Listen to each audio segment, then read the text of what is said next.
my official capacity as chairperson of Dyslexia Scotland Inverness, and on behalf of the other Highland branches representing Caithness, Skye, Loch Alsh and Loch Aber, we have a fair spread of the Highlands covered, but more so in the current climate as all our support has been digital.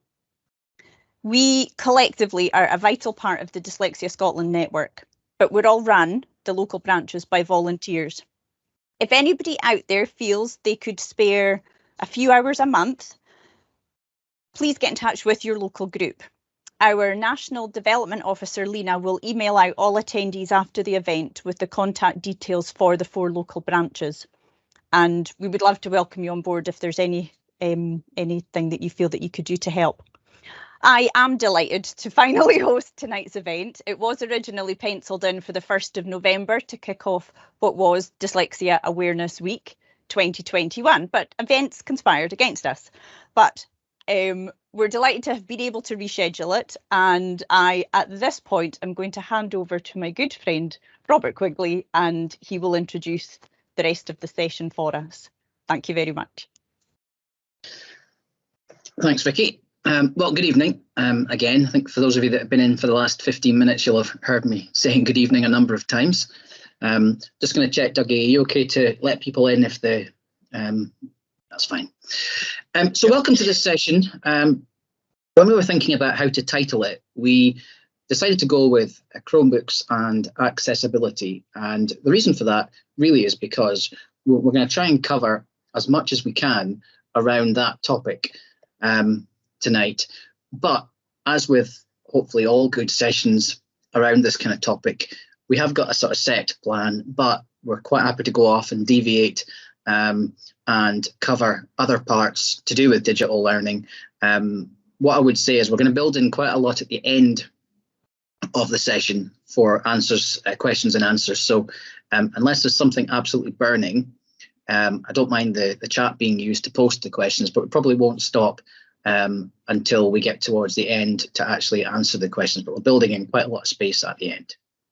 So my name is Robert Quigley. My previous post was as head teacher at Milton of Leys Primary School in Inverness, a school that I opened from the scratch, basically back in 2011. Started with a small number of children and developed into, at one point, the second biggest in Highland. I took a secondment in 2018 to come out from head teacher to do some work around the Chromebook project. Initially, my work was looking at online safety to support the Chromebook rollout. It then evolved into doing what I've been doing for the past 2 years, which was leading on digital learning itself, as well as the online safety. The two go hand in hand. I will touch on that a little bit later. So I've been involved in the Chromebook rollout from the very start up until this point today. My current post has also now changed slightly, and I also now have a new title, which is Collaborative Lead, which means that I'm also involved in the quality assurance process. So basically, once COVID clears itself up, which is hopefully soon, I'll be involved in going to visit schools to support schools around digital learning and other aspects of quality assurance. Also delighted tonight, crucially, to be joined by two of my friends and colleagues, Dougie Beck and Andrew Campbell, both from completely different backgrounds, but both have got a significant amount to offer and to contribute tonight. I'm not going to introduce them because my introduction skills are not very good, and I usually end up either over introducing them or under introducing them. So I'm going to let them introduce themselves when it comes to their particular session. So tonight, the plan, this is the grand plan. In a moment, I'm going to talk you through very briefly the Highland digital strategy. So basically what we've been doing in Highland since the Chromebooks began rolling out up to this point now.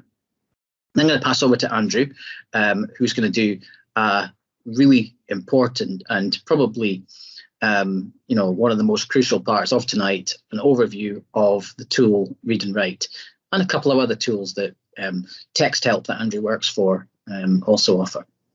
I'm then going to look at the Chromebook and give you a little bit of an overview of what a Chromebook can do, and perhaps also importantly what it can't do. I'll then look at Google Docs. I'll kind of pick up on the stuff that perhaps Andrew hasn't covered during Read and Write. Then we'll pass over to Dougie, who is going to look at giving you a case study. In other words, an actual real life example of how the digital tools can be used. He's going to look at Google Slides. He's going to look at Book Creator. I'm going to, again, touch on a screen recording tool. And again, we're thinking at all times about how you and your children can use these tools to help with not only digital learning, but also, other aspects of learning as well. I'm then going to introduce a resource Padlet that I've created, which is basically going to show you lots of other tools that you could use that we're not going to focus on tonight, but lots of tools that you're going to have access to, which you may be able to make or take advantage of. Then at the very end, we're going to have a question and answer session. And as I say, I plan to give a decent amount of time for that so that we can actually be responsive to whatever questions you might actually have. So before I pass over to Andrew, I'm just going to give a very quick overview of the digital strategy. I mentioned that 2017 was when the one-to-one Chromebook project began. The kind of pre-work behind that was that we had lots and lots of discussions about how we would do this. The council took a very brave and ambitious approach, which was to aim to give as many pupils as possible in Highland their own device. So we began looking at other devices, iPads, laptops, but the Chromebooks, for various reasons, was a device that we ended up going with. To present time, we've now got 32 or over 32,000 Chromebooks in Highland schools. That's 32,000 active Chromebooks. There are a number of Chromebooks that have either come to the end of their life, damaged, lost, stolen, but at the moment we've got over 32,000 Chromebooks. As you probably know, all pupils in P6 and P7 have got their own Chromebook, or should have their own Chromebook, along with all pupils in S1 to S6. In addition to that, though, and there may be some of you here today who are in this position, as a result of the Scottish Government's funding in a project called Connecting Scotland, they allowed us to actually increase that one-to-one model to 105 additional primary schools. And that was 105 primary schools who have got a school roll of under 72 pupils. Lots of reasons why we had to pick that number. The main one being that the network, in other words, the Wi-Fi the school has, wouldn't be able to cope with one-to-one in some of the bigger schools. So my own school, Milton of Leys, couldn't cope with having a one-to-one model at this point. Now we know with the Scottish Government pledge for one-to-one that's due to come out at some point next year, that's going to have to be changed and going to have to be fixed so that we can have enough capacity. But basically 105 small primary schools have also now got one-to-one for the entire school. So any of the smaller rural schools will have pupils from P1 to P7 with a one-to-one device.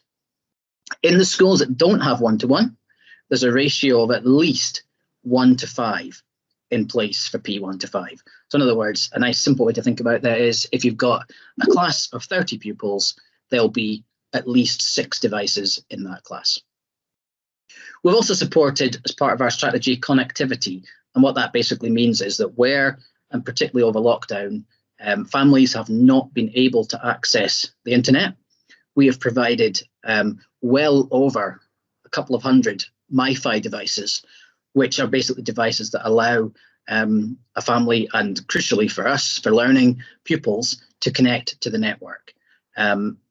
This has been a really successful project, rolling these out. It's meant that some pupils who wouldn't have had access otherwise have actually been able to connect. Therefore, during the remote learning, during the lockdowns, they were actually able to connect properly.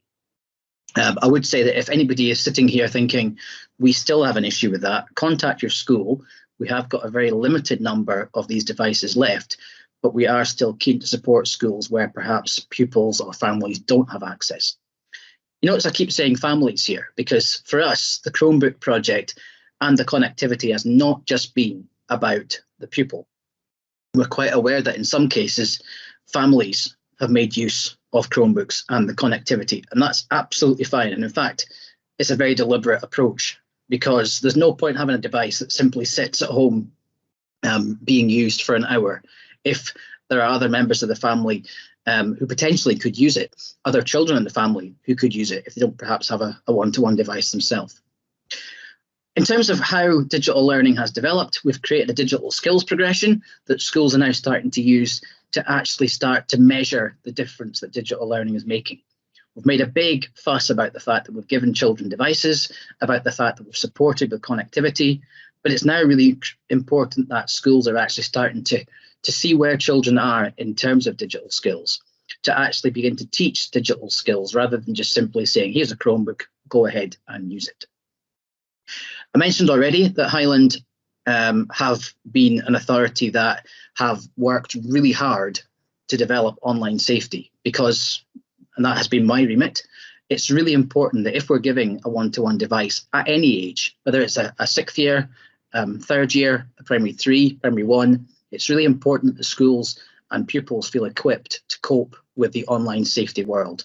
And I'm doing a constant roadshow of support, parent sessions. So again, if you're sitting there thinking your school hasn't offered that, speak to your school, speak to your parent council, and that's something that I'm very happy to deliver to the group of parents in the school. And then finally, we have given, or we have provided a significant amount of training to schools and also to partners. And partners is people like educational psychologists, speech and language. We've tried to make it as big as possible so that basically everybody can make use of this fantastic infrastructure that we've built in terms of one-to-one devices. So lots of training has been given, and hopefully that is starting to make a difference as well. Before I pass to Andrew, I'm going to say that I'm not sitting here, giving a political spin saying that every single school and every single pupil is a digital whiz kid. There are lots of cases where, for whatever reasons, it hasn't perhaps worked as effectively as it could have done, or perhaps where, for various reasons, the school hasn't been able to take advantage as much of the digital opportunities. If that's the case, hopefully you'll pick up some stuff tonight that you can actually use with your own child or children, but speak to the school and just find out what it is that they've been doing. We're going to give you our contact details at the end. Again, speak to myself. We're always happy to help in terms of just making sure that the digital opportunities are as much as possible. So without any further ado, I'm going to pass over to Andrew Campbell.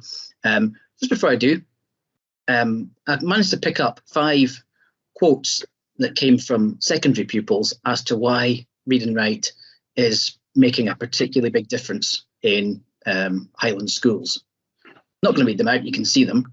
But as you can see, this is just almost like a kind of taster for what Andrew's going to show you in terms of what read and write can do. But even from the pupil point of view, it's starting to make quite a big difference already. So I'll hand you over to Andrew and I'll let you take control. Thank you very much, Robert. Oh, I'm getting some crazy feedback here. I think it's maybe okay now. So, Robert, I'm going to share my screen. You just give me the okay that it's coming through all right there. Yep, that's coming through. Yeah. So, Robert, I'll keep you in the loop for a second. It must be nearing our anniversary at this stage of when you guys first signed up to read and write. Isn't that about right? Yep, we officially bought the licenses, I think, in January last year. That's when they started, in January last year. So yeah, we're coming up to that point.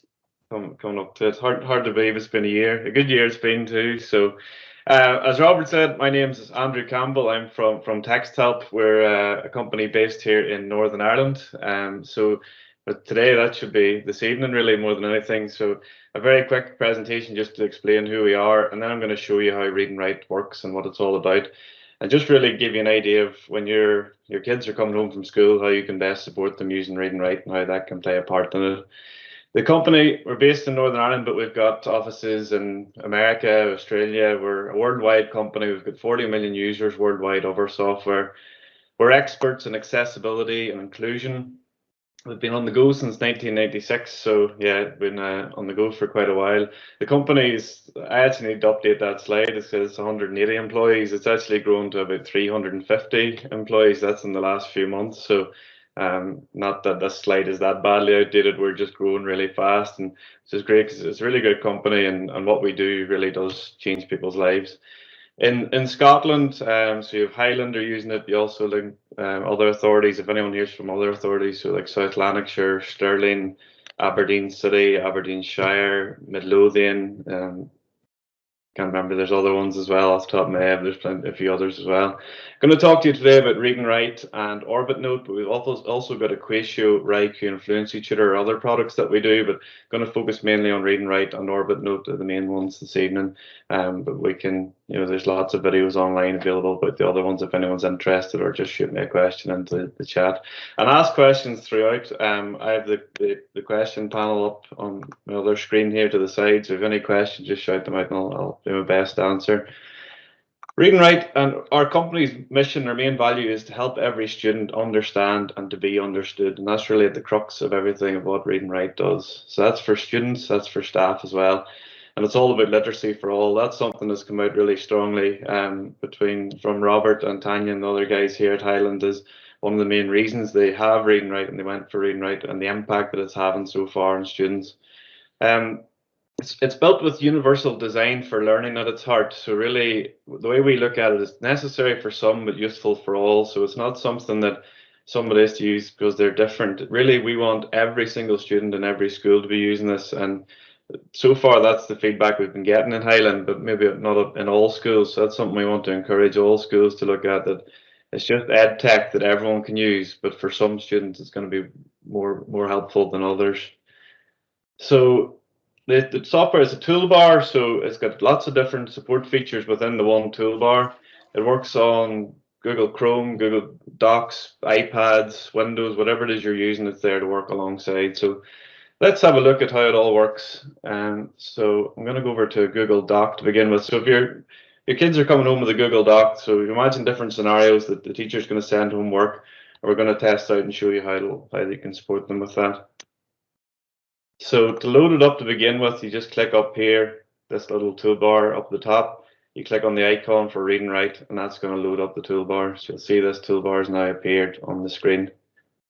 So, Robert, every single student should have that icon in their taskbar, isn't that right? It's there for all students. Yeah. I wasn't sure if you were going to cover that, or if that was going to be me that would cover that part. But yeah, Read and Write has been made available to every single pupil and every single staff member in school.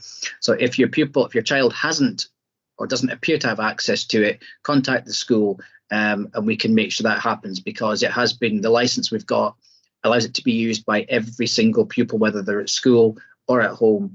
And actually, it doesn't even depend on the Chromebook. They can actually use it on a device at home as long as they're signed into their Highland Google account. In other words, their Melbourne Academy account. Perfect. If you do find, if you log in and the toolbar is not appearing, if you're logged into your school account, sometimes you just have to go in here and click sync, and that'll make the icon appear, but it should always come up. Then you've got this toolbar, so say it's there to support what your kids with whatever text they're working with, be it a Google Doc, PDF, or website. It works for all of those. So lots of different support features. I'm just going to do a quick run through on all of them here, as many as I can in the next sort of 15 minutes or so. And say, if anybody wants me to cover anything again, if anybody finds that my accent is hard to understand and I speak too fast, just shout, and if you want me to repeat anything, I can do that. So, but we'll just take a quick run through. So say, got a Google Doc here, it might be something the teacher sent home for your kids. They want some help with reading it. What they can do first here is click play, and that's going to read this document out loud for me. So just click at the start where I wanted to read and click play.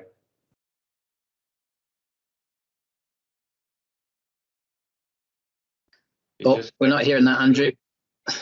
Oh, I bet you I shared. Might have to do the press. Let me just stop and then share and include sound and share again. Right, I'll try that again. I'll click over here.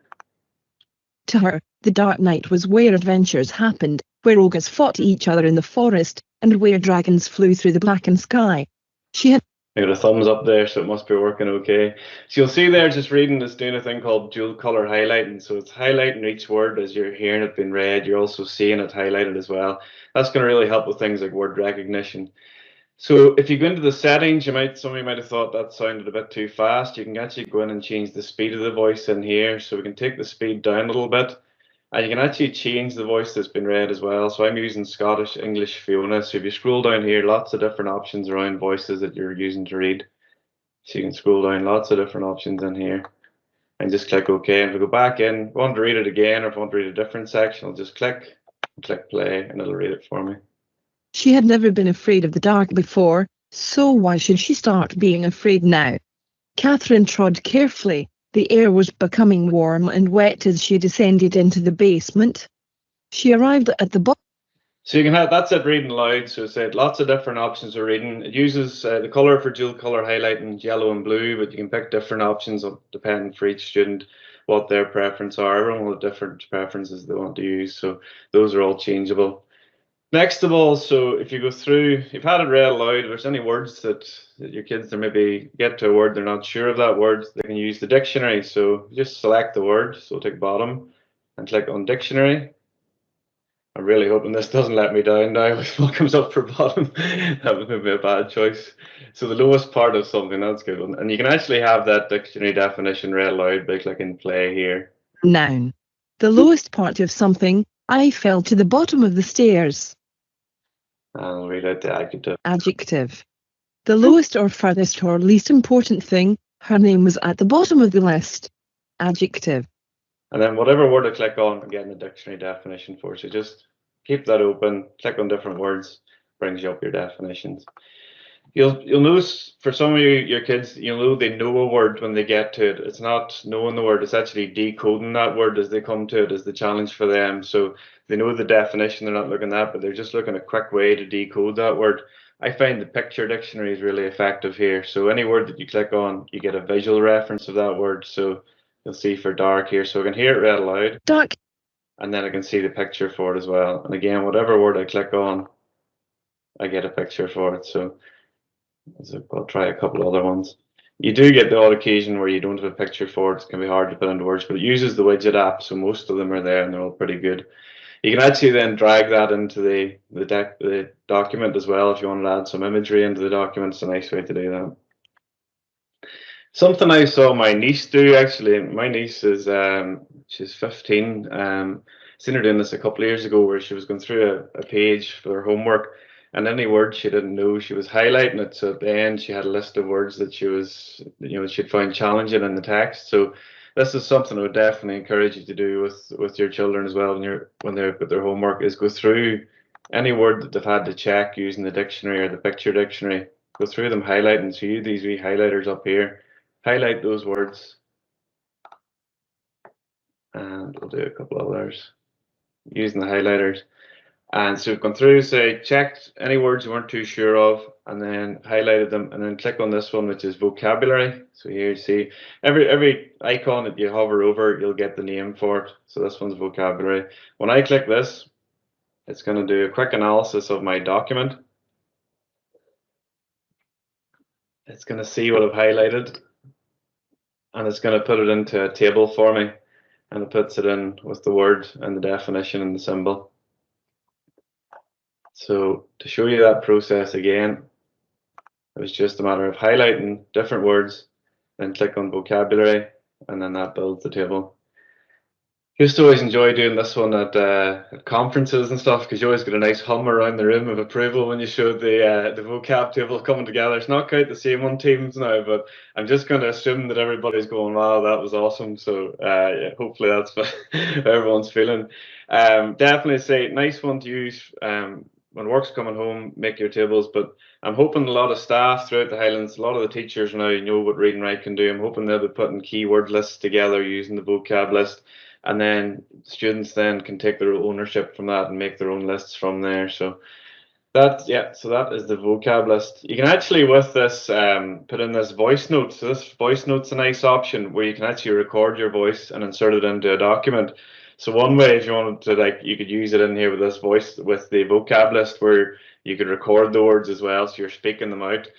and click stop that in, inserts this audio file into the comments section.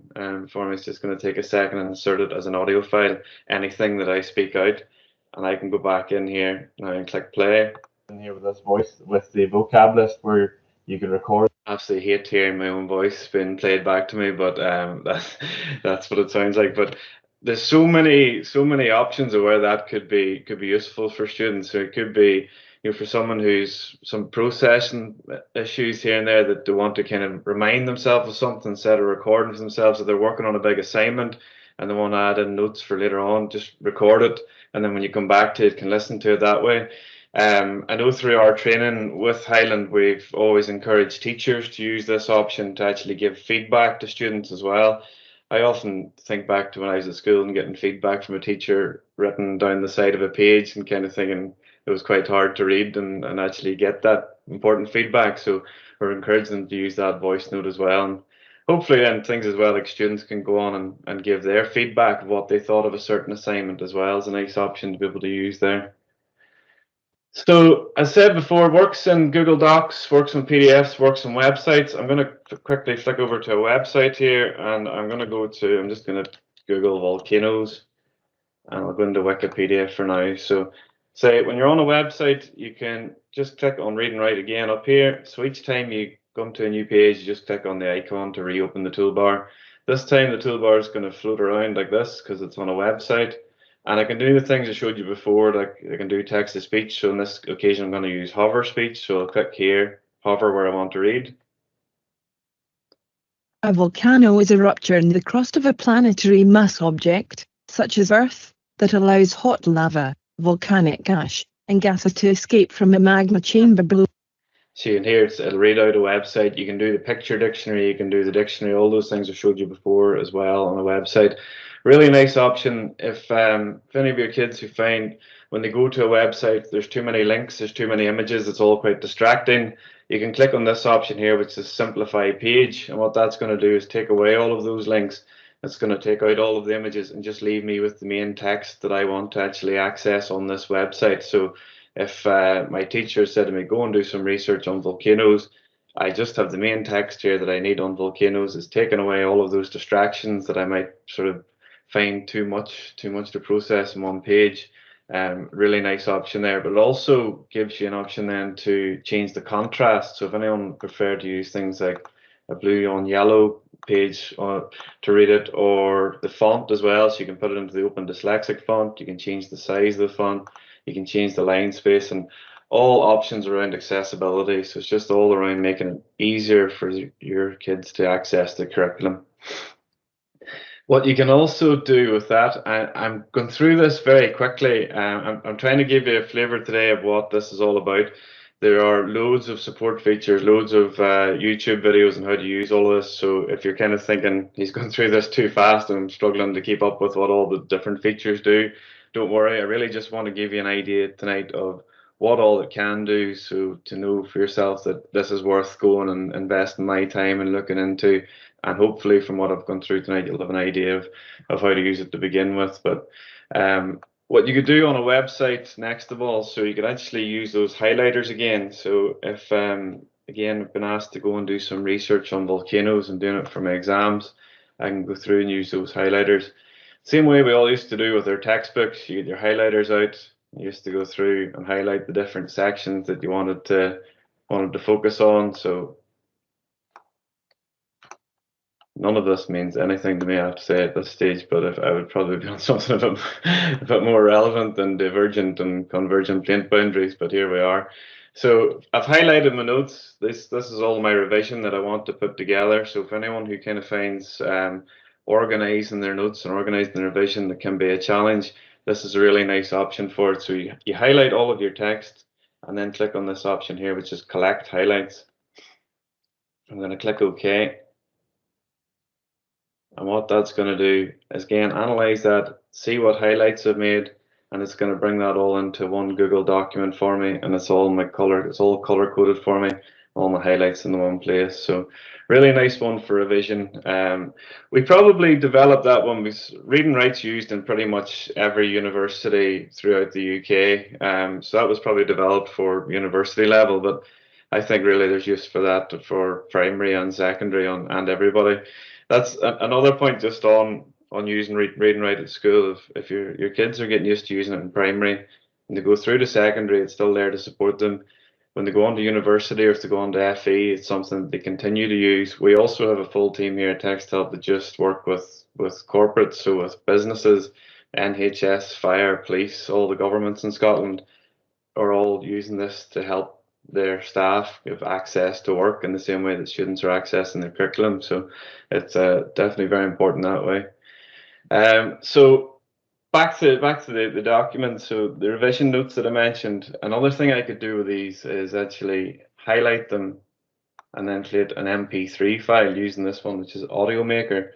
So that's going to take whatever text I've collected and it's going to put it into an MP3 file. So, you know, if there's exams coming up, need help with the revision.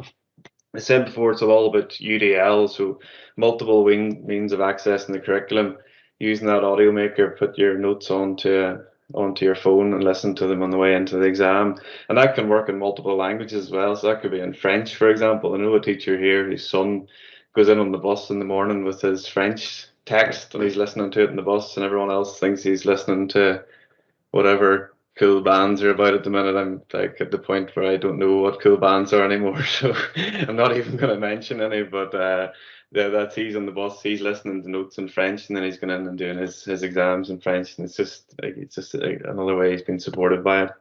I mentioned before about PDFs, and this is something that's going to become more and more prevalent, I think, throughout the schools. So PDFs come up as a real challenge for schools throughout lockdown, where people were sending home PDFs, and parents, I'm sure that a lot of you will have found the times where you're having to print stuff off and write answers because the PDF before now has been inaccessible. So you're having to print stuff off and write an answer and then take a picture of it and send it back. So we took that feedback on and added in a thing called Orbit Notes. This is it's all part of Read and Write. It's the same kind of package. It's called Orbit Notes. So it's where you open a PDF. So before you've used things like Adobe, when you open them up in Adobe, so what you would do now is open it in Orbit Note. So that process should happen automatically, Robert. I think you give me the thumbs up that that's been pushed out. Yeah, whenever a pupil is set a PDF, typically through Google Classroom, or if the teacher sent them that PDF, it will open up with Orbit Note. And just before I pass back to Andrew, the whole point of a PDF is to try and protect the document. In other words, that's why it's different to say a Word doc or a Google doc, is that in effect it's supposed to be protected so that it can't be edited. So what Orbit Note is going to let you do is actually not change the document, but actually be able to interact with it. So yeah, it will open up automatically as soon as the pupil opens a PDF. Spot on. Thank you very much, Robert. So when it opens in Orbit Note, you then get the support features that I've shown you before in Read and Write. So there's no other PDF has this level of accessibility built into it. So things that I showed you before, it lets you read a PDF. So it's got, using your magnet, set them up as below. you can use the picture dictionary with it. You can use the dictionary, which I've shown you before. The vocab list works within this as well. I haven't actually shown screen mask yet. So if anybody who uses colored overlays, the screen mask option is really nice as well. So I'm going to have to change my settings slightly to turn the opacity down on it just for the first instance. So you can set your color in here. So I'm going to pick yellow, and I can change the opacity here. I can turn a reading light on or off. So if I want to have it in blue, say, I can have it on or off if I want. And then you'll see now I've got a tint over the screen. So it's going to be very helpful for any students who use colored overlays. And in the settings, you can actually, when you're in the color, you can go in and actually put in a specific number. If someone's been prescribed a number or anything like that, you have that option. So save. I'm just going to turn that back off for now. What I was saying before, being able to then go in and actually edit the PDF is a real game changer. So you use this text box, and you can actually go in here and just type your answer. So this one will be forced. So let's see, E. And I can just drag this to see where I want to input this text, and then that puts it in for me as that option is the answer. If I want, I can type pretty much anything in here. I can go into text and type in like a longer answer in here, the option to type it. You can have that read back as well, and then you can use things like word prediction with it too to actually help predict the answer. Let's say up here, I'll just use this, go back into the text box. I'll text here to show you the text or the speech to text option you have with this as well. So school bag, and that puts that in for me, and I can actually have that read back as well, so I can check my answers with using this too. So School bag. and then I'll just drag it in here. School bag is not the answer to this question, obviously, but I'm just thinking for something to put into here. You also have an option if you wanted to put in more text. You've got this push pin option. So if you wanted to be a more detailed answer, you can type lots of different stuff in here, and then it makes it into like a push pin. So that's a nice one again for teachers giving feedback. So this all is integrated within Classroom. So your kids will go in, open it up, they'll get an assignment from their teacher saying, this PDF has been shared with you. They'll open it up, go in, they can type their answers. They don't have to print anything off, don't have to open it in docs. Go in and type your answer, use things like word prediction, use things like speech to text, put your answer in, then you just click up here and that'll give you an option that says turn in, and that'll send it back to the teacher, who they then open it up, and then they can go in and start doing feedback on it as well. So they can use things like this drawn option and say tick X for that one, and then they can give more detailed feedback as well. So it's just a real loop of completing the work and giving feedback. Couple of last things to show you. So if I go back to the doc, just think there's probably a couple only things I haven't really covered in on Read and Write. So there's an option here called Check It. It works similarly to other spell checkers and grammar checkers. Let me just go over to my drive here and check it, demo docs. So I'll just reload the toolbar again and click check it. And that's going to underline in purple any words that I need to check, because either they're spelled incorrectly or they're confusable words. So the likes of down here would say, may I lend your bike? I'll click on it. Let me try a different one.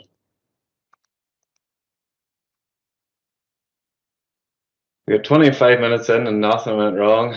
I tried to go that extra step. I wasn't even going to show check it, and for some reason it is not liking this. Sometimes when you go into Teams, it doesn't play ball with me. So I'm going to just swiftly move on from check it. And the last thing I want to show you is the prediction. A lot of your kids will know how to use prediction from what they get on their phones. It's the same idea. We have 40 million users worldwide of Read and Write, and we can see some stats around what's used. And prediction is the second highest, most used feature. I think for me, the reason for that is, and some of you today will know, your kids, they know a certain topic. They've been asked to write a certain topic, and they know what they're talking about, but actually expressing that onto a page can be such a challenge for them in terms of spelling, even thinking of an next word. I'll give a good example I've seen of this. I was in a school in East Renfrewshire a couple of years ago now, back in the days when I used to get to travel around Scotland and on my travels and have fun doing that. By the way, Highlands is my favourite place. Not that I'm trying to curry favour or anything, but absolutely class place. I can't wait to go back again. But I was working with a class of primary fours, and I was trying to show them how to use Read and Write, because they were going to be like peer mentors for the rest of the school. And they were talking about what their favourite. I'd asked them to write a thing about their favourite animal, because I was going to show them the picture dictionary. And I'd watched the little girl write FAV, and she wasn't using the word prediction this, but she wrote FAV, and then I watched her sit for maybe a couple of minutes trying to think of the next letter, and then she wrote A. So she was always going to be wrong from there. So I went over to her and said, like, why didn't you try turning on this word prediction and see if that helps you any? So she wrote FAV. And Favorite come up as the first option. When you hover over it, you hear it. It reads it out loud for you. You could even use the picture dictionary with this. Favorite. See. Favorites. Favorite. There we are, got there in the end. And you can see the picture that matches up that word, and she was then able to put that word in and move on and try to write about her favorite animal, and it really just broke down that barrier for her, that she was able to express what she wanted to do. And it was interesting for me. almost as the teacher of the class for that day, that I was able to then let her work independently after that, because she had that support in place. And I'm not a teacher, so after 40 minutes of teaching the primary 4 class, I was pretty stressed out by that point anyway. So being able to give her that support option was nice to see. So, Robert, that's pretty much me covered there. Is there anything else, anything I've missed, or anything you'd like me to go over again, or?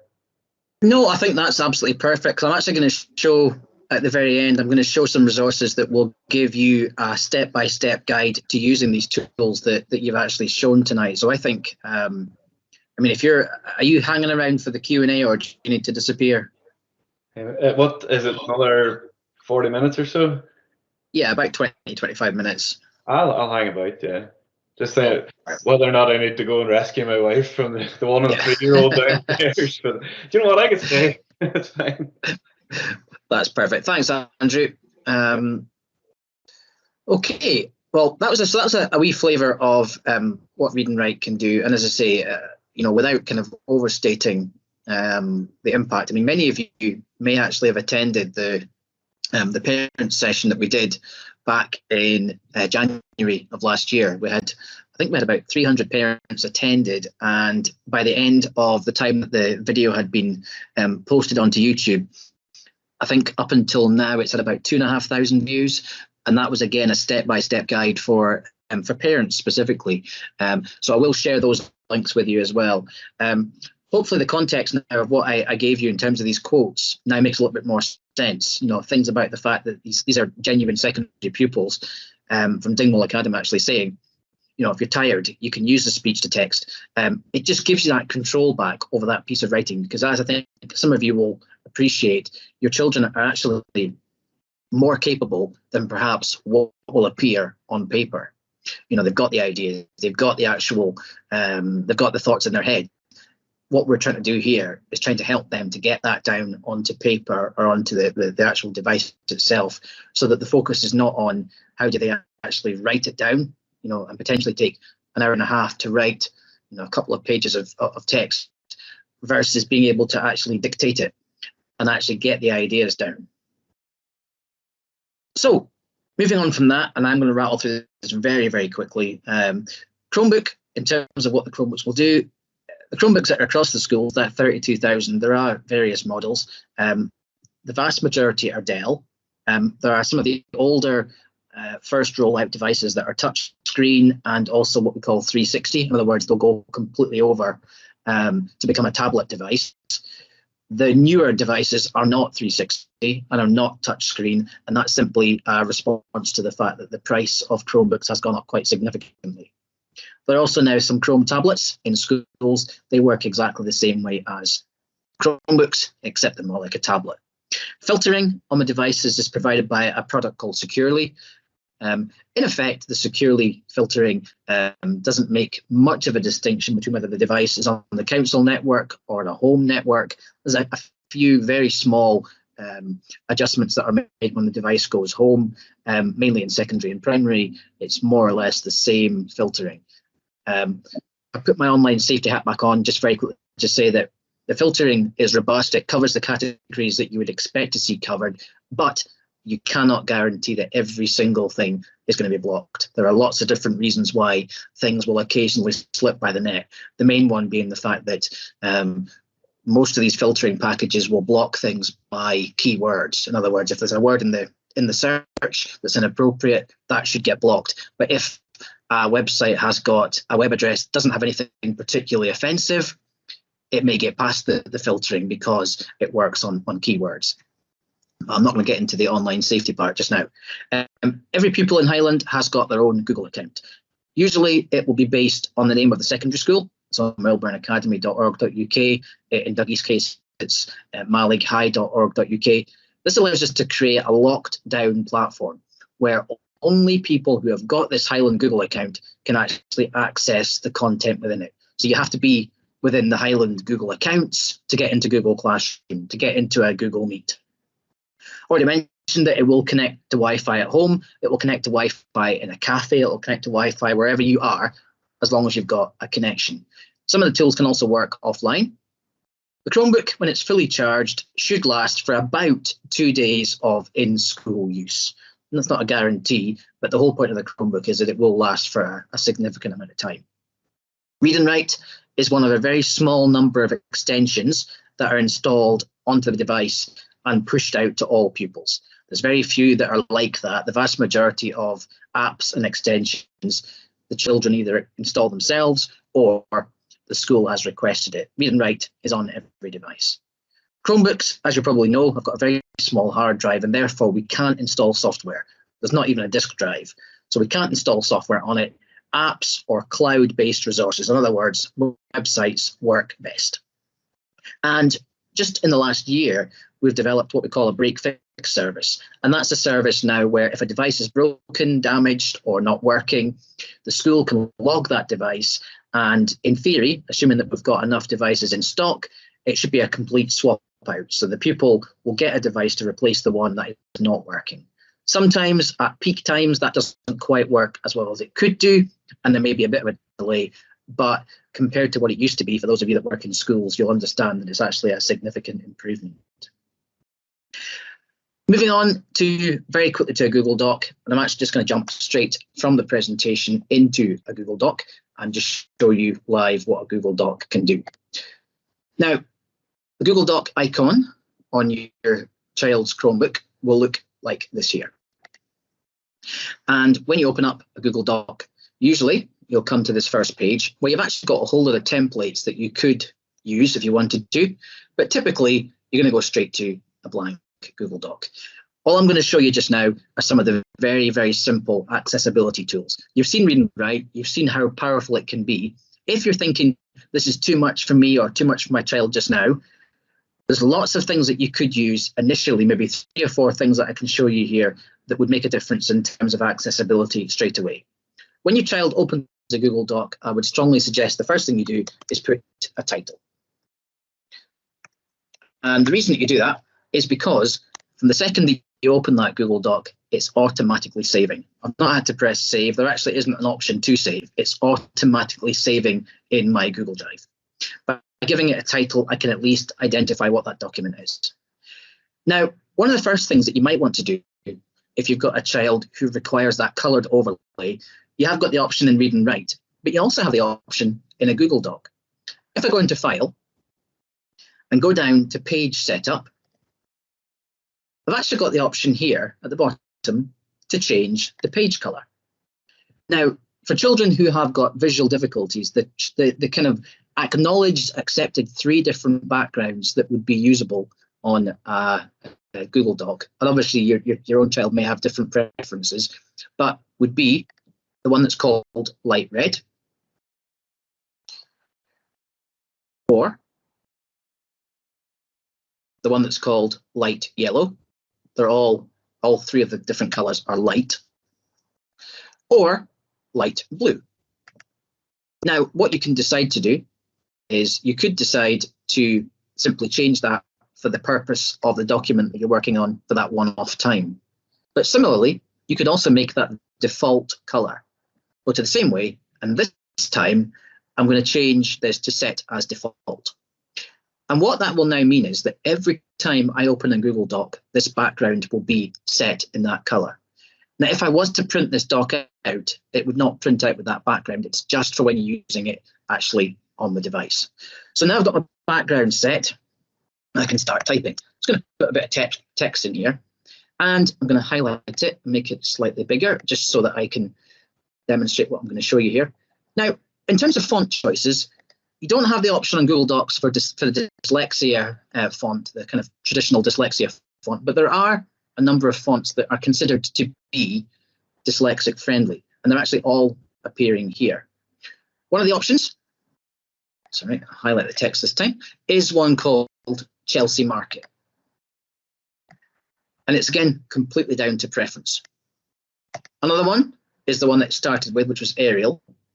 Another one is one called Comforta, and another one is Caveat.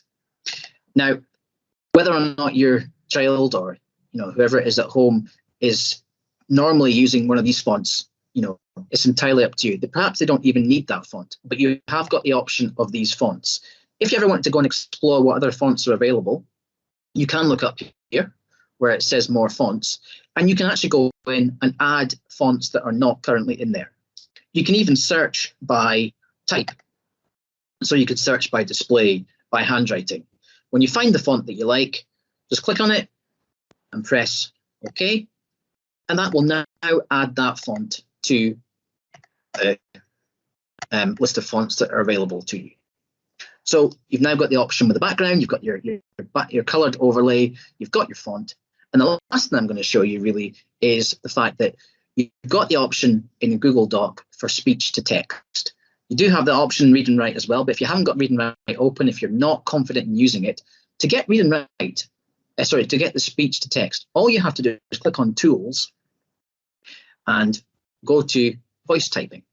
And what you'll see it will do is it will actually lock this microphone at the side of the screen. And to start recording, all I have to do is to click on the microphone and it will start recording. When you finish, just press the microphone again and it will stop. Now, where I've seen this working particularly effectively, and I think Andrew touched on a really important point, that accessibility tools can be for children who have got recognised difficulties, dyslexia, visual difficulties, but they can also be used by any other child.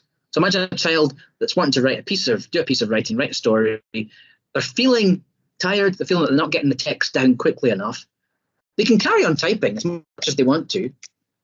Then when they get to the point that they want to have a little bit of a break, just to kind of maybe focus on the content rather than actually getting it down on the page, they just simply revert back to the microphone. Again, it will start capturing what you've been saying. When you finish and you want to go back to typing again, just simply click off. So you can go backwards and forwards between the recording and also the typing. The text that I've just recorded there, I can edit and change as much as I want to. I'm not limited by the fact that I've recorded it using my voice. It will just appear as text, as if I've typed it. So those are 3 tools on Google Docs that I would say are almost your staple tools. Have that speech bubble at the side. Even if you don't think you're going to use it, have it at the side so that if you need to, you can actually just switch to it and it's there for you if you want to revert back to speech to text. Just to prove the final point, I'm going to close this document off. I said it was saving it as it goes. If I go into my Google Drive and I press refresh, what you're going to see is that that document that I was working on will now appear in my Google Drive. So automatically it has saved in there. The final point I was going to show you is that a Google Doc is very, very versatile. And it's another reason why children, parents, staff shouldn't be afraid of Google Docs, because there's really, really good accessibility and sort of compatibility.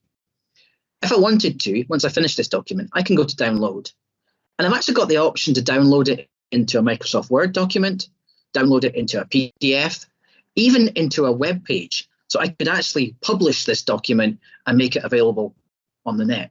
But perhaps most usefully, I can convert it into a PDF or into a Microsoft Word document. So if you're not someone that's comfortable using Google Docs, you can convert the doc that your child has made into a Word doc, then go ahead and just work on it as if you would do if you created the whole thing in Microsoft Word.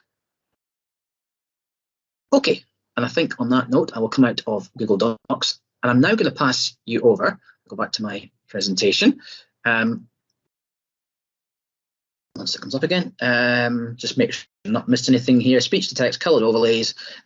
Sorry, I should have said Google Doc is also a collaborative tool. I didn't show you that, but you can actually have multiple people working on the document at the same time. You might hear children talking about the fact that they were working on a Google Doc with somebody else.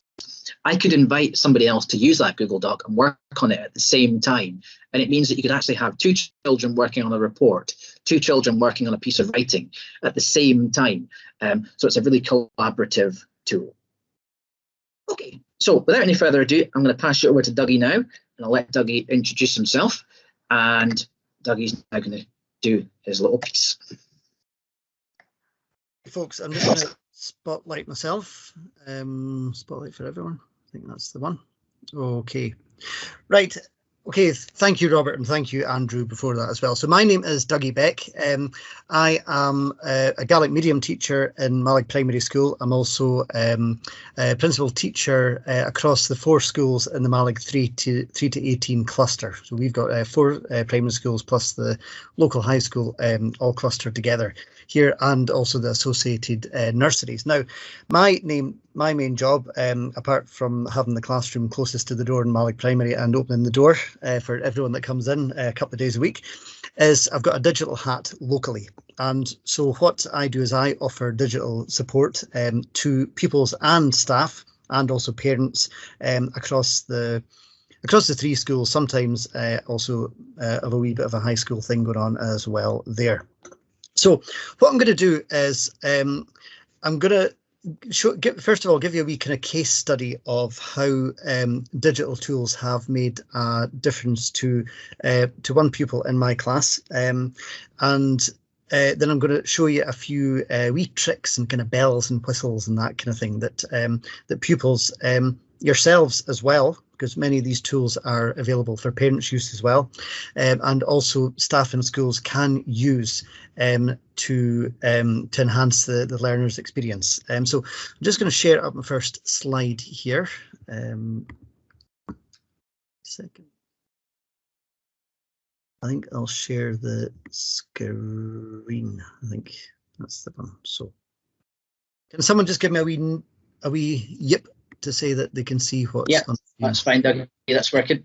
Perfect, brilliant. Okay, so as I said, it's a case study, effective support through digital tools in the classroom. Now, some of this is going to echo or kind of draw on what Andrew and Robert said previously, and I'm going to give a wee bit of context as well to some of these things in the next few slides as well. So the kind of case study I'm going to give you is a child requires PSA support to access and complete tasks across the curriculum. Now, as we know, the PSA provision across our schools does vary greatly for a number of reasons. And quite often what we find is that purely to access the curriculum requires some kind of intervention, be that a PSA assistance intervention, or it might require a digital solution. Now, what I aim for in my classroom anyway, and I aim for, I don't always get there, but it's what I'm hoping to get to, is that I try to create equity across the class. So it's not a case of pigeonholing or singling out one child. What I tried to do is I tried to create an environment where all the learners in the classroom, regardless of challenges, regardless of barriers, can have some experience of seeing themselves as being learners that are on a par with their peers. So that's what I kind of strive to do within the class. So just in this kind of example I'm going to give you, I'm going to show you the kind of journey of one pupil in particular, and this is going back to probably August or so, August this year I should say, and just the kind of difference that has made to this child. So what I started doing is when I was sending out a task or getting a task ready, what I would do is I would create very short videos. Now, I think Robert's going to talk about recording platforms later on. Very short YouTube videos, which were just very, very short segments of explanation about a task. So we're not talking about screeds and screeds of success criteria, for example. It's nothing like that at all. It's just simply just little chunks of information for children. And then this was shared to them. Well, you'll see a few ways to share this kind of thing. This was shared to them in through Google Classroom, and that was maybe one of the first little glimmers of a difference getting made. Now, what I started to notice is that these short videos, they actually stood for almost stood for a PSA, a classroom assistant. I was the kind of virtual classroom assistant on the video. Then moving on from that. The we started to really kind of think about read and write in the class after that. The child was already accessing print materials with some additional instruction, some additional input through YouTube videos that could help, maybe explaining questions a bit better than I might when I'm standing over a group or whatever. But also the use of read and write. Now, I sat down one day with some of the children and said, right, I'm going to run through properly how to use read and write. We'd dabbled with it before, but I thought I'm just going to give it a good going through. But I found what the children had done. They'd actually gone away independently, and they'd pretty much they were better than me, really, to be honest. They knew more of the bells and whistles within read and write. Now this fits in pretty well with the new digital skills progression we've got in Highland. What we're trying to get children towards is being independent. And as I said, that is all children within Highland. Once they get through to the upper school, we might have taught them the rudiments of a few skills, shown them how to do things, and taught them the things that they need to be able to do to access digital technology. But after that, quite often they plough their own furrow. And we do see this time and time again. So what I found is I had a child who was starting to make progress, but also had independently taken themselves on through the use of read and write, and it was absolutely brilliant to see. Now I'm just going to have to move my wee icon out the way in the bottom because I can't read my own slide. Did it? Okay, yeah. Oh, sorry. There's a picture of Robert Quigley blocking my the bubble in the bottom right hand corner. Never mind. I'll go and try and look around him. Okay. Now, something, as I said, it's not a case of pigeonholing a child. It's not a case of singling a child out.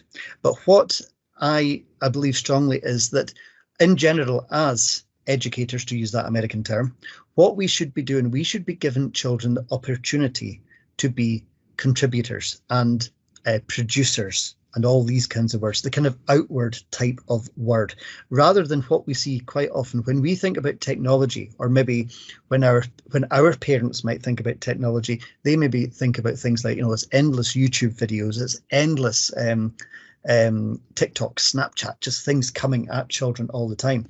Whereas in reality, we're in a fantastic place that we can actually turn children into producers and contributors. And we've got loads of tools that we can use to do that. But as part of it, if there is a barrier to learning, if there are any particular challenges to children, these opportunities to produce and put stuff out there they actually open doors. They really do open doors there.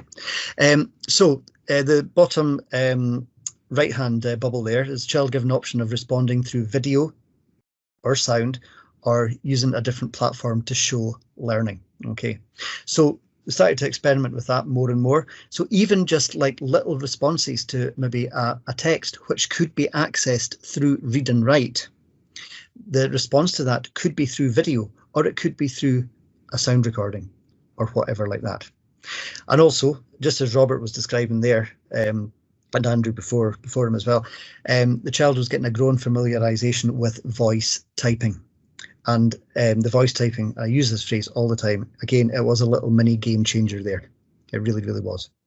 Okay, and so really what we have, since August, the child in question, it's how many months since August? Is that 4 months since we went back to school? 4.5 months, something like that. Okay, we've got a child who struggled to access and complete tasks across the curriculum, to a child that has got increased independence, increased productivity, confidence, and engagement. And also the thing is, all this learning can be displayed. It's like our classroom displays. How on earth do you put a video response up on the wall? You use a QR code. And then any child, all they have to do is turn the camera around on the Chromebook, and then they can scan it, and then they can access it.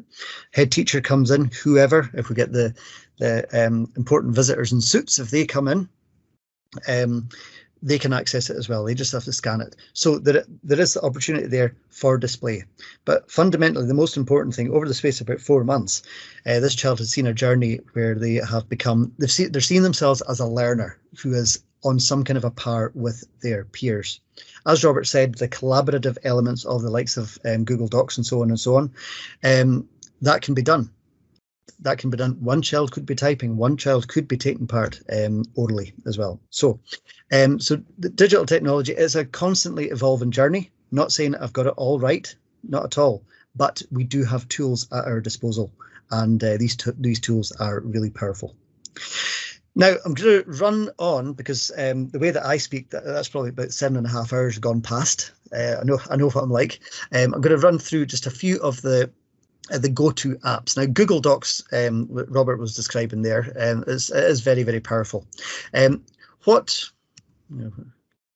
just a wee second. Oh yeah, right. Picture of a broken egg. Now, the reason I'm putting this up here is because I'm going to be showing you a few wee things here now, and I think Andrew alluded to this earlier on. Is that I can do things fine when nobody's watching. See, when someone watches me fry an egg, I've got egg on the back wall, in the neighbour's garden, everywhere. So things go wrong when people watch you. So that's my disclaimer here. So, okay, so Google Slides, what is it? Now, there's an awful lot of similarities between Google Slides and Google Docs. Also, if you have ever used PowerPoint, and PowerPoint was the mainstay of kind of presentational tools up until about 3-4 years ago, and I think I've used PowerPoint once in the last 2 or 3 years, presentational tool. But we don't have to think about it as like a business presentations or the kind of presentations that you might see in a hotel lobby or anything like that. It is actually just a simple tool to put information out there. Now, as a teacher, what I can do, I can use it to make little live buttons for visual signposting to tasks. Now, there is no point in filling up Google Classroom, for example, with tasks if a child struggles to access them because there is so much text there, can't isolate the text, struggles to find the tasks in Google Classroom. So what do? Quite often what I'll do is I'll make up a Google slide and make these clickable. Now, this one isn't actually clickable, but looking at that, if you're doing a topic, for example, on the Jacobites, all you've got to do is look at that and think, that's my topic button. I'm just going to click to that. And that would be going to the section of Google Classroom, whatever, that held the topic tasks and things like that. Similarly, you could link to documents and additional material there as well. The same kind of thing. You don't have to link just to Google Classroom. It could be linking to a specific Google Docs document or another kind of document. It could be linking to another slide or another part of a slide as well. It could be, so embed rich content. By rich content, I mean things like YouTube videos and so on, that kind of thing, and just stick them in there. And then it is there for the pupil. The pupil doesn't have to go trailing across the internet to find a specific video. It's a half-minute job for me to embed that into a slide and so on. Now, I was talking earlier on about doing video responses to things or audio responses and whatnot. Now, I think Robert's going to be talking about Screencastify in a wee while, but Screencastify, it's how I make YouTube videos, any little short videos and things like that. It's actually got a really, really good little feature, Screencastify, and that is that I can request that a child gives me a prompt, gives me a video response to something. So, for example, if I wanted to hear about one of the characters in the book that Robert is reading at the moment, all I've got to do is send him a wee Screencastify submit invitation. He'll click on it and it'll just talk him through the process of recording something for me. So I could just ask the question. I could ask the question something like, can you say what motivates your character, or something like that? And then Robert would get that and just deliver it back. So again, it's just thinking outside the box a wee bit. We don't have to have jotters full of responses and things like that. Why not have a child's Google Drive full of responses and things like that? Just as accessible, just as meaningful. Okay.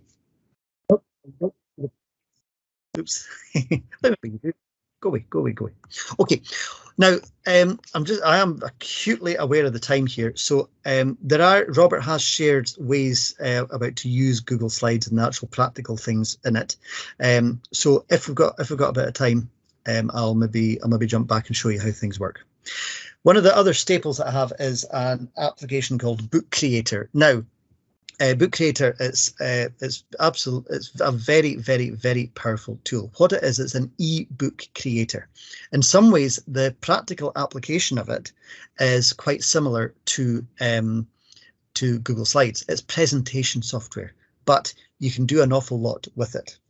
As I said earlier on, the kind of dream, goal, whatever you want to call it, that I have is to create little contributors. You know, people that feel that they're they're giving out there. They're actually producing something of worth.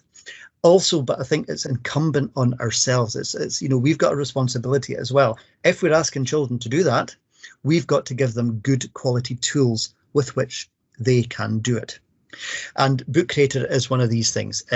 All children have got, or all children should have access to it in Highland through Chrome. They just log in through their Google accounts.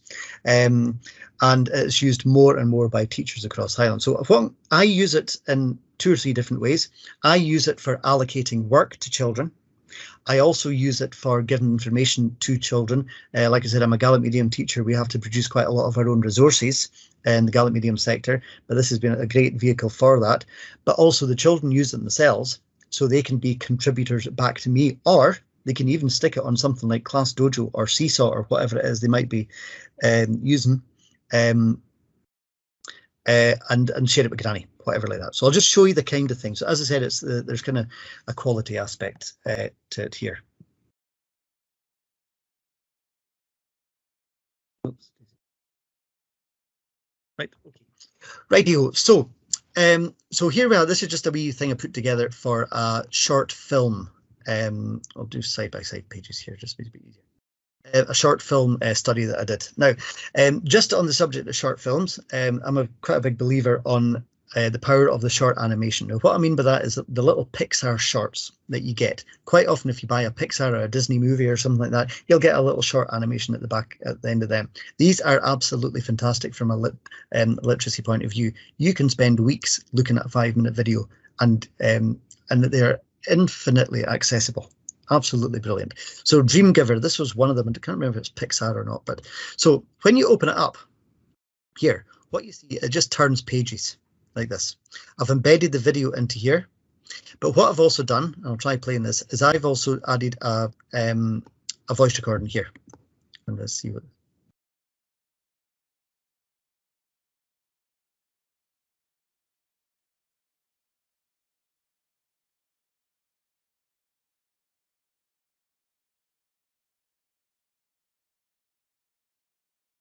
Okay, so you get the idea. You get the idea. So, I wasn't hearing that audio there, Dougie. I'm not sure if anybody else was. Possibly not. Okay, right. Okay, but basically that little button there said what that was there. And so in terms of the accessibility to this, accessibility to the task, coupled with maybe a prompt to record a video response, whatever, it's there. So Book Creator, absolutely brilliant. Could not be without it. Right, okay, Adobe Spark film strips. This is the last one that I'm going to show you here very, very quickly. Don't panic, Robert, don't panic.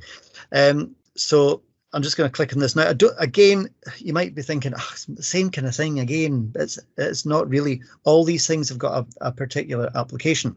Just in the same way that we might say to a child, you can use a pencil for that, or you can use your colouring pens for that, or things like that. What we really want to be getting children towards is that they would be making informed choices about the digital platform that they are using, because they all have slightly different applications. So I'll just show you very quickly Adobe Spark here. So Adobe Spark, there's 3 features in Adobe Spark. There's a poster maker, which is far better than what you can do in, say, Microsoft Word or Google Docs. It's a very, very powerful graphic design tool, but it's really, really, really intuitive.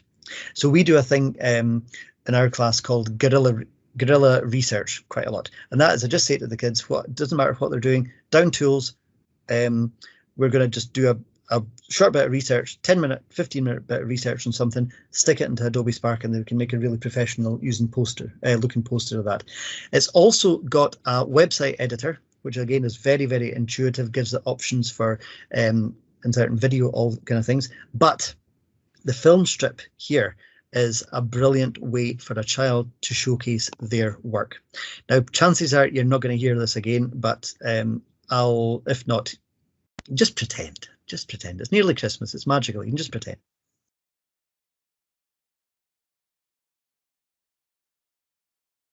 If you can hear that, but no, unfortunately. Yeah. All right. Okay. All right. Okay. I probably didn't share it. Right, I didn't probably not click the share audio button in that, but what Adobe Spark does, it's, as you see, it's a kind of film strip thing. You get the opportunity to record it's either 10 or 12 seconds of audio for each photograph or whatever it is you're putting there. You can put in video as well. Now, this is a brilliant, imagine if a child is, for example, you're asking them to do a summary of the topic that they have just done, for example. A child could sit with a Chromebook over maybe 2 or 3 days, put together an absolutely fantastic little montage with voiceovers that are explaining things. Again, it's just that that accessibility there we've got, and it means that the children are contributors. It also means that the whole class can be doing this, and there's parity of experience within that. Okay, so Adobe Spark is there, and I think Robert's got a link to this in the Padlet he's going to be sharing later on. Okay, if you had heard it, you would have also heard some nice kind of cheery music and stuff like that. Right, I'm acutely aware that we have got, that's the end of my slides. Yep, we've got about 10 minutes left or something like that. So I'm going to pass it back to Mr. Quigley here. Fantastic, thank you, Dougie. Unfortunately, I missed a part of that because I got kicked out of my own meeting. So thankfully, I'm back.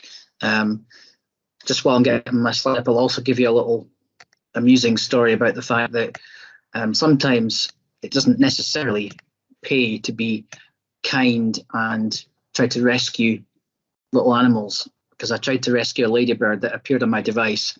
And when I opened the door to put Ladybird out, I managed to close the door on my finger. So I'm now nursing an extremely sore finger. As we move towards the end, and I say a huge thank you to Dougie and to Andrew for their contributions here.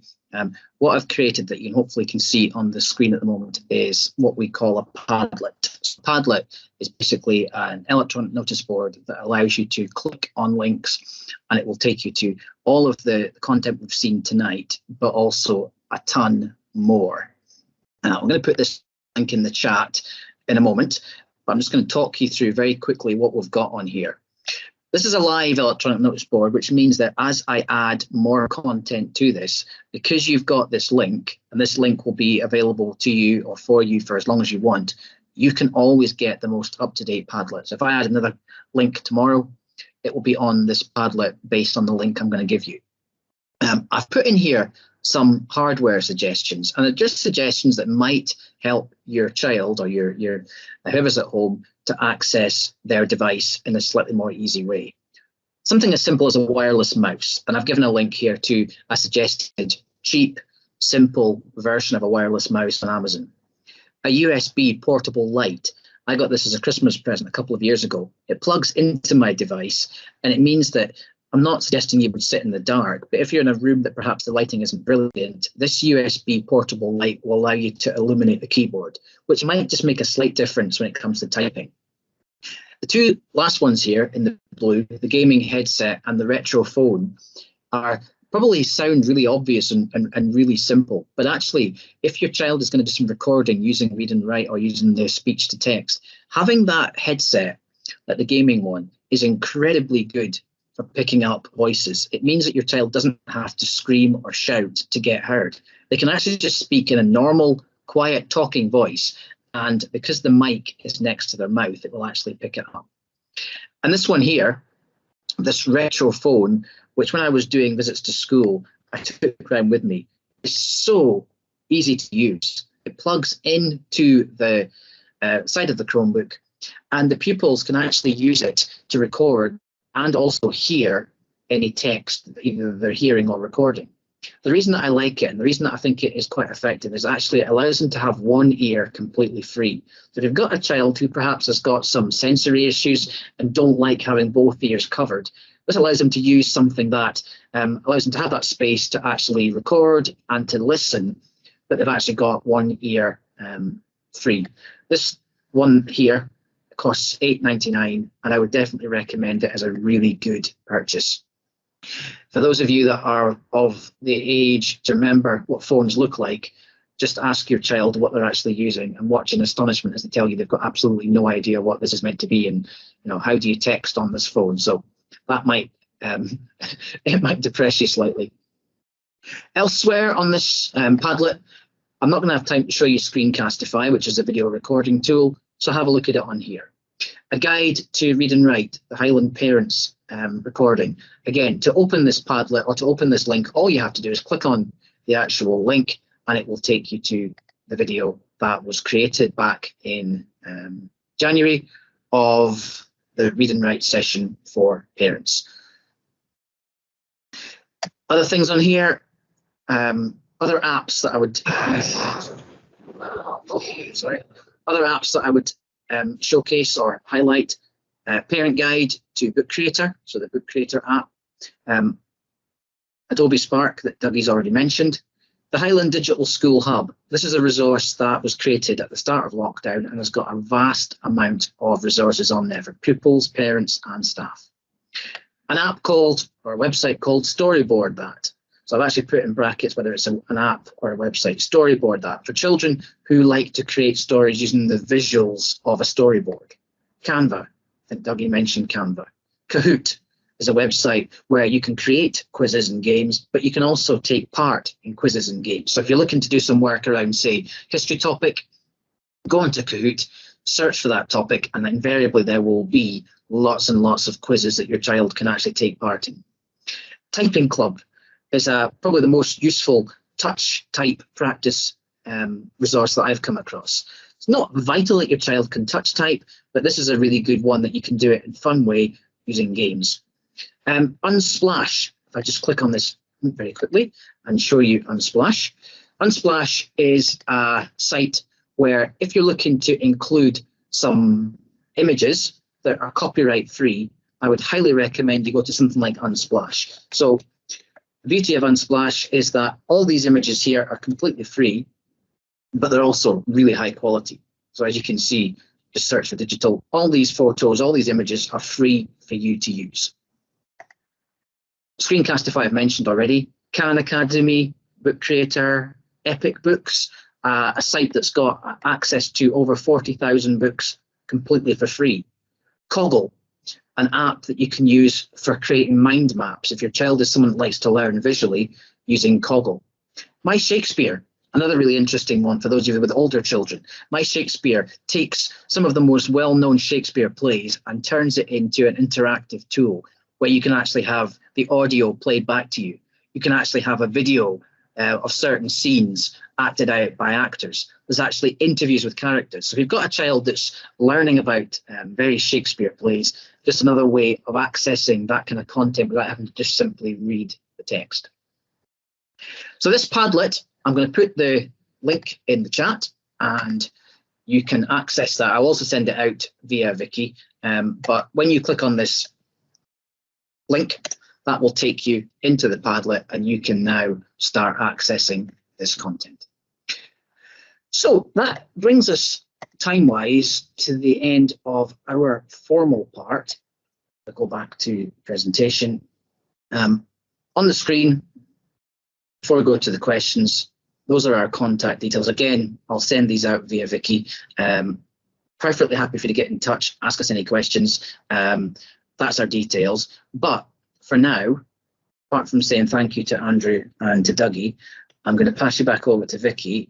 If Vicky, you want to kind of, I suppose, compare the questions, if there are any questions to be asked. I will do, and I am not going to apologise for the fact that you've probably been looking, if I have appeared on anybody's screen, I'll have been looking down all night, but I have been trying to live tweet as we've been going through it. And that's a challenge in itself, listening to what's been said and trying to find the right words. And I did it pretty much all with one typo. But anyway, there's a thread on the Dyslexia Scotland Inverness Twitter feed. and Book Creator app are already saying thanks very much for giving them a shout out. So it's great. So yeah, to wrap it up just now, absolutely thanks to Robert, to Andrew, to Dougie for doing their bits tonight. There is so much content in there, and there's even more than I was anticipating. One of the things that we will do is obviously we'll filter this information out through everybody who booked as an attendee. We'll give you the guys' email addresses directly. We'll also give you the addresses for Caithness branch, Skye, Lochaber and Inverness and whatever, and sort of just make sure everybody knows where we are and how we're contactable as well. If anybody does want to, sorry, I'm now getting distracted with the questions coming in. If anybody does want to stay, I'm happy to stay on the call for a little bit longer than we were officially booked for. If anybody does need to duck out, there will be a recording. There will be a recording of it, and obviously just we'll touch base with everybody if any questions do come to mind. So if you do need to scoot off, obviously please do. Robert, are there questions in the chat that you then want to answer just now, or? Yeah, absolutely. So Andy's asked about, and to be honest with you, Andy said there's quite a lot to absorb. How do we get the recordings today and the links? To be honest with you, Andy, when Vicky said to me, can we do an hour and a half? I was worried about overfilling. Underfilling, but actually I think it's very difficult, and it's difficult to really, I suppose you want to give a taste, but you also want to give enough detail for people to actually go ahead and look at it. So the video will be a really useful guide. Vicky, I'm not quite sure how you plan to send that out. Am I right in thinking that you're planning hosting it on the digital? Yeah, we can put it on the digital school hub. So what I'll do is I'll put in the chat the link to the digital school hub, and in fact, Dougie, would you mind doing that? And I'll just keep going through the questions. Are you okay to do that? The link. I assume that's a yes. Yeah, please, just the digital school hub. I'll try and do that. Sophie's asked, missed part of the meeting, so apologies if they're already been covered. Is there a program similar to Read and Write to use for maths when doing word problems? If the word problem is being used, but it is on an online site, or if it's on a Google Doc or some kind of site, Read and Write will work equally well with that. Vicky's got her hand up. Yeah, I know the answer to that one. There is part of the text help. It's called Equatio. And that is a whole other session in itself. And honestly, it was a total game changer to me. And I think just to kind of sort of sum up as well, what Robert and I were texting in the background was, and again, this is me not as a Highland Council teacher, but as in my Dyslexia Scotland capacity, I think what we've done here tonight is just laid the foundations for a partnership between the local branches and also with our partners within Highland Council, within Text Help and beyond, and whatever. So there's definitely the one to do with maths. I watched Andy do a demonstration of it, and it takes your square roots and your whatevers, and it does it from speech to text, and it puts it into the right format. And it needs it absolutely needs a wee session in itself. And I think that's something that we can definitely make arrangements to do and record, and we'll just create a wee series of them if that's. I was going to cover a bit tonight, and I thought I've done enough at this point. I don't want to overdo it, but more than happy to come back and do the session with Equatio. I put a link in the chat there just to our website where Equatio is explained. Yeah, go and try it out, and I'm certainly happy to come back and do another session on it. Definitely. Thank you. Now, where was the question? Sonia's asked about how much does it cost to get Read and Write onto laptop at home.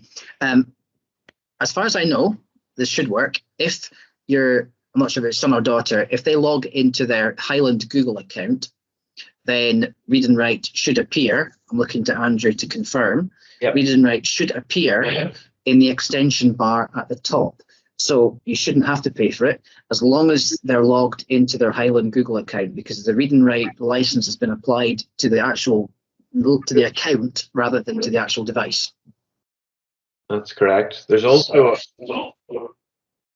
a Windows version of Read and Write. If you wanted to download the Windows version on the website, that's part of the same package, so you can have that as well. It's just another option, but you probably only really need the Google extension and Orbit Note. Get both of those. Sorry, Sonia said that her son's not at a Highland school, unfortunately. Maybe get in touch with Andrew and you could have a chat about, how that would all tie in.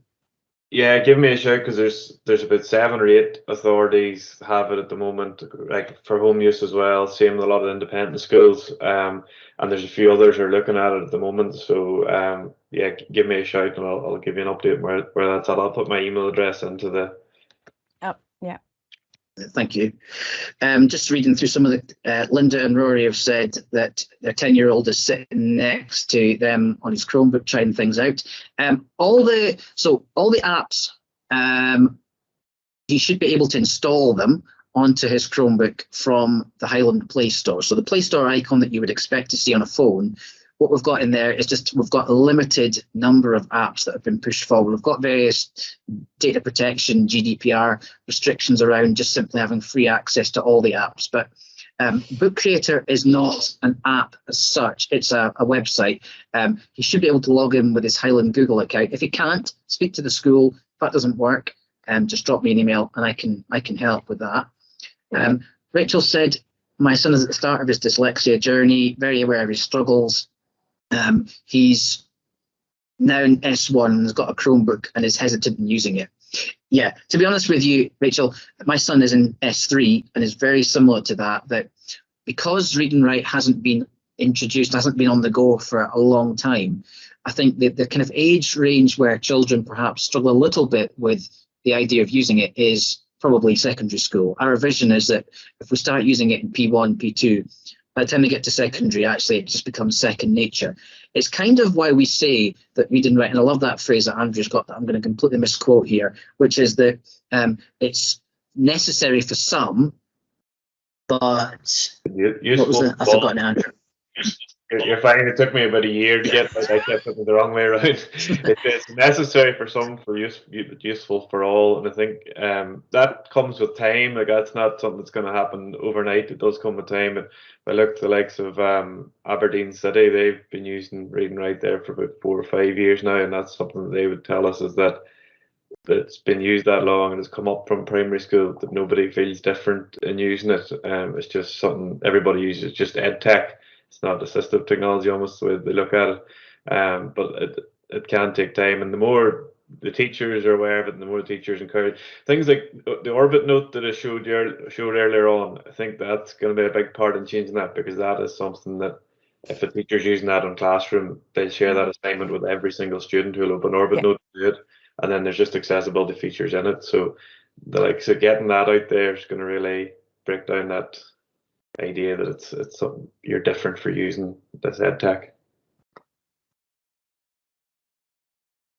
Yeah, absolutely. Just jumping in the back of that one, Andrew. Absolutely.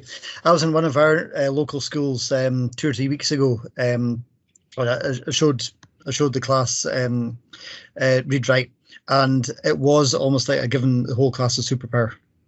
It really was, just in terms of some of the things that you were showing earlier on. It has got an application right across the class for all learners. I absolutely agree with that.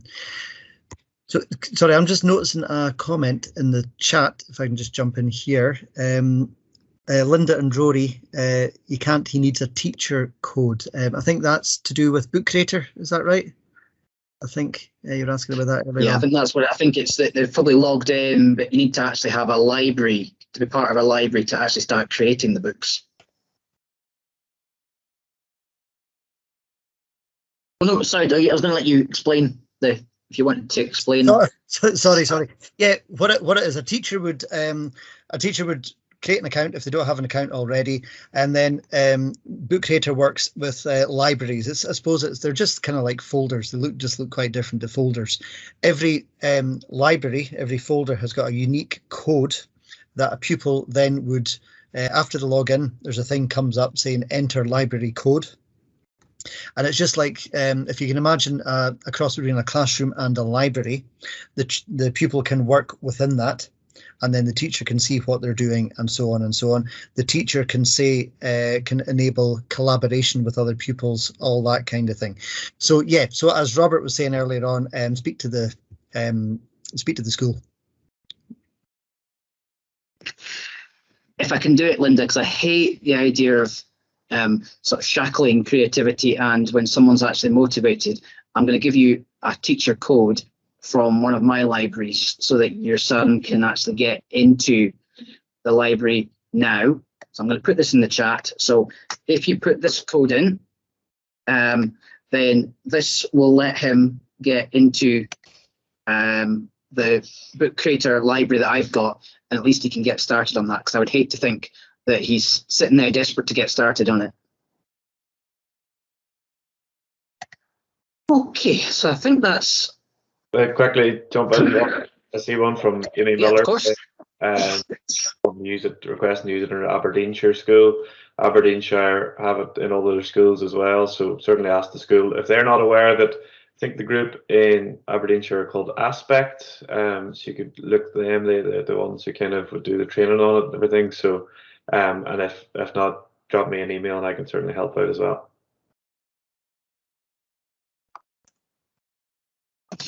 Perfect, thank you, and that's brilliant. Well done.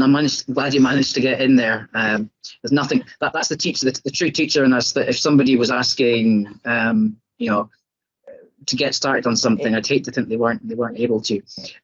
Yeah, I think Sonia. I think if you speak to Andrew, because Andrew, you won't mind me saying that I always describe him as a terrible salesman, because he wouldn't come across. You wouldn't think he was trying to sell something here, because what he does is he pushes the benefits of read and write, and at no point tries to make it into a kind of a salesy. You watch how we kind of skip past the corporate bit about what text helps you and got straight onto the nitty gritty, because that's what sells read and write. And to be honest with you, I was involved in the discussion with Andrew about getting the license, and the big thing for me was not so much, you know, whether it was going to work superbly for, you know, dyslexic children. It was trying to find something that would meet as many different children as possible's needs. So I think if you speak to Andrew and get whoever the kind of digital person is in Perth and Kinross to speak to Andrew, you know, he'll help you out, because, you know, I think the kind of proof is in the pudding. He absolutely hates when I call him the worst salesman, but it's an absolute compliment, because nothing will put a school off, or a you know, local authority off of you know, trying to buy something from somebody than it being classed as a kind of sales push. Yeah. Yeah, it's also said that all people in Scotland have got a Glow account, and read and write is available through that. Andrew, do you want to speak about the Glow bit? I'm not sure. Is that the case? No, hopefully not. It was one time by accident, because I turned it on by accident, lost Glow, and realised after I shouldn't have. No, each authority would have to have license. It might be a case you can kind of go in and use like the freemium version, but it doesn't. That pretty much has none of the features on it. It's just kind of like the text to speech really is the only thing there. So that's one thing I can think of there, that how it would come up on Glow. So no, each authority would have to get it really from there.